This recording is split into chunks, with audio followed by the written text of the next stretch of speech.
Hallelujah hallelujah. जिस तरह से बाइबल में लिखा गया है ना, बाइबल कहती है जो व्यवस्था शारीरिक होगी नहीं कर सकी। कि आप जानते हैं कि बाइबल कहती है कि अब जो भी शख्स होता है शारीरिक और आत्मिक, बाइबल कहती है जो शारीरिक लोग होते हैं ना वो व्यवस्था को फॉलो करते हैं, जो मतलब अनुग्रह वाले लोग होते हैं वो आत्मा को फॉलो करते हैं।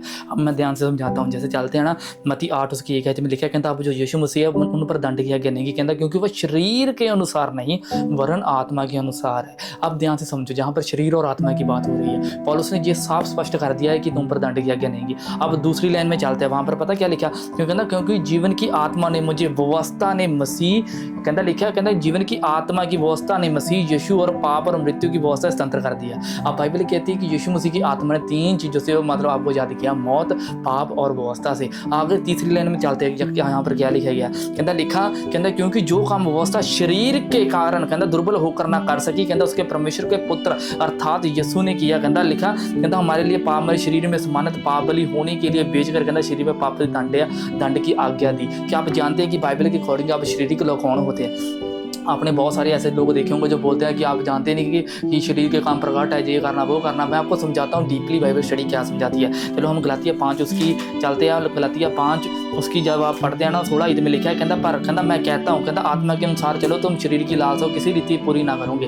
अब पौलुस जहाँ पर साफ समझा रहा है कि आपने आत्मा के अनुसार चलना, आत्मा के अनुसार चलना कि मतलब यीशु के साथ चलना। अब दूसरी अगली लाइन पता क्या लिखा गया, कहता शरीर के काम विरोध में, कहता क्योंकि शरीर आत्मा के विरोध में, आत्मा शरीर के विरोध में लालसा करती, कहता जो एक दूसरे के विरोध में लालसा करती, इसलिए कहता जो तुम करना चाहो वह ना कर नहीं पाओ। अगर आपके मन में ये होगा मैं तो ऐसे मिनिस्ट्री करूंगा, मैं सो समाचार करूंगी, मैं वो करूंगी, ऐसा करूंगी, पर आपको एक चीज मतलब जो आपकी लाइफ में ना जब आ गई तो आप पीछे हट जाएंगे, वो होता है गुनाह का असर, मौत का असर, मतलब कि व्यवस्था का असर। जब बाइबल कहती है कि प्रभु ने आपको व्यवस्था से आजाद कराया है। अब शारीरिक और आत्मिक लोग कौन होते हैं, यहाँ पर समझाया गया है ना, कहता लिखा शरीर आत्मा के विरोध में, आत्मा शरीर के विरोध में। अब दोनों फंसे हुए हैं, मतलब कि शरीर के लोग आत्मिक लोगों को फंसाने में लगे और आत्मिक लोग शरीर के लोग गिराने लगे। पर बाइबल के अकॉर्डिंग जो आत्मिक लोग होते हैं वो यीशु को फॉलो करते हैं, जो शरीर के लोग होते हैं वो व्यवस्था को फॉलो करते हैं। यहाँ पर साफ स्पष्ट कर दीजिए, मैं आपको समझाता हूँ किस तरह से। कहता लिखा गया है, कहता और कहता यही कहता यदि तुम आत्मा के चलाए चलते हो तो व्यवस्था के अधीन ना रहे। बाइबल कहती जब आप आत्मा के चलाए चलते हो, जब आप स्पिरिचुअली तौर से चलते, बाइबल कहती तुम व्यवस्था के अधीन अंडर नहीं रहे। व्यवस्था क्या करती, श्राप देती जब आपसे गलती होती है। व्यवस्था क्या होती, जब आपसे झूठ बोला जाता है, व्यवस्था बोलती है नहीं मैं तुम्हें दंड दूंगी, क्योंकि वो सैक्रिफाई वो आपके स्थान पे आकर आपको माफ नहीं कर सकते। उनको मतलब सैक्रिफाई पूरा मतलब एक परफेक्ट जीवन चाहिए।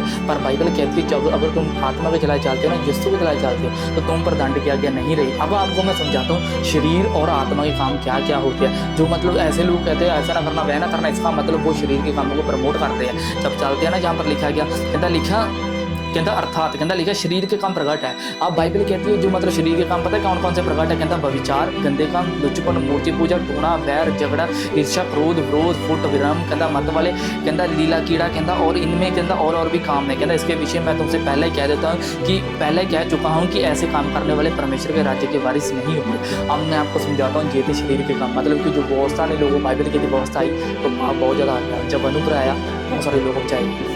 अब जब आप भाई में पढ़ते हैं ना, जहाँ पर लिखा गया, कहता लिखा पर आत्मा का फल प्रेम, आनंद, शांति, धीरज, नरमाई, कृपा, भलाई, सच्चाई, कृपा, अनुग्रह, जहाँ पर आ गया। कहता लिखा नम्रता, संयम, कहता ऐसे कामों के कारण में कहता विरोध में कोई भी व्यवस्था नहीं गी यीशु मसीह के नाम में। इसलिए बाइबल कहती है अगर आप व्यवस्था को फॉलो करते, इसका मतलब साफ है कि आप व्यवस्था को मतलब फॉलो कर रहे हैं, अपने शरीर के कम प्रकट होंगे। आप बोलेंगे मैं ऐसे इतना माड़ा क्यों हो गया, मैं मतलब इतना मतलब मेरे को ऐसा क्यों फील हो रहा है कि मैं प्रभु पढ़ रहा हूँ फिर भी मेरे को ऐसा, मतलब आपके अंदर ये चीज़ है। अगर आप अनुग्रह के दिन हो ना, बाइबल साफ जहाँ पर स्पष्ट करती है ना, अगर तुम है ना मतलब आत्मा के चलाए चलते हो तुम व्यवस्था के अधीन नहीं रहे। हालेलुया। इसलिए याद रखो कि प्रभु ने आपको यही सरमन समझाया था, आत्मिक और शारीरिक लोग कौन होते हैं, वही लोग होते हैं जो इस सरमन को समझ चुके हैं यीशु मसीह के नाम में। हालेलुया।